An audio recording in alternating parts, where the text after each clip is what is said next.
நாளை மறுமையிலே பரிந்துரை ஷஃபாஅத் என்பது எத்தனை வகைப்படும் என்பதை இமாம்கள் முஹத்திஸீன்கள் நமக்கு வகைப்படுத்தி கொடுப்பார்கள்.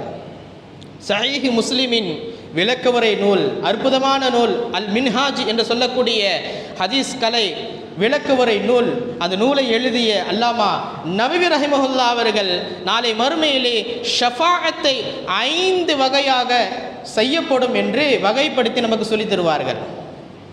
முதல் வகை பரிந்துரை, நாளை மறுமையிலே மறுமை நாளில் விசாரணைக்காக மக்கள் நின்று கொண்டிருக்கிற போது எல்லோரும் வெயிலின் வெப்பத்தில் தாங்க முடியாமல், தாக்கு பிடிக்க முடியாமல் நின்று கொண்டிருப்பார்கள்.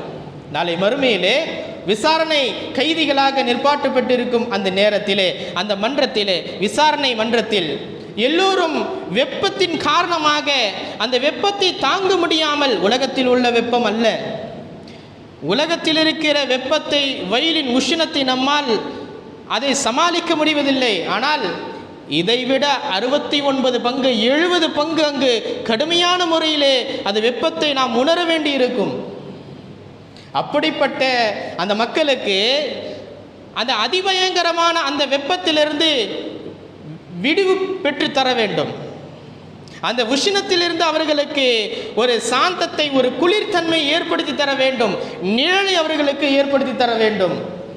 அதே போல அவர்களுக்கு கேள்வி கணக்கும் லேசாக்கப்பட வேண்டும். நாளை மறுமையிலே அவர்களுக்கு அவர்கள் செய்த பாவத்தின் காரணமாக ஒவ்வொருவருக்கும் ஒவ்வொரு விதமாக அல்லாஹ் கேள்வி கணக்கு கேட்டு சாகடிப்பான். அவர்கள் செய்த பாவத்தின் காரணமாக சிலருக்கு கடுமையாகவும், சிலருக்கு நடுத்தரமாகவும், சிலருக்கு அதிபயங்கரமாகவும், அல்லது சிலருக்கு ஏதோ ஒரு பேருக்கு கேள்வி கேட்டு விட்டு அனுப்பிவிடுவான். இப்படி சிலருக்கு பயங்கரமான முறையிலே கேள்வி கணக்கு இருக்கும், கடுமையான முறையிலே இருக்கும்.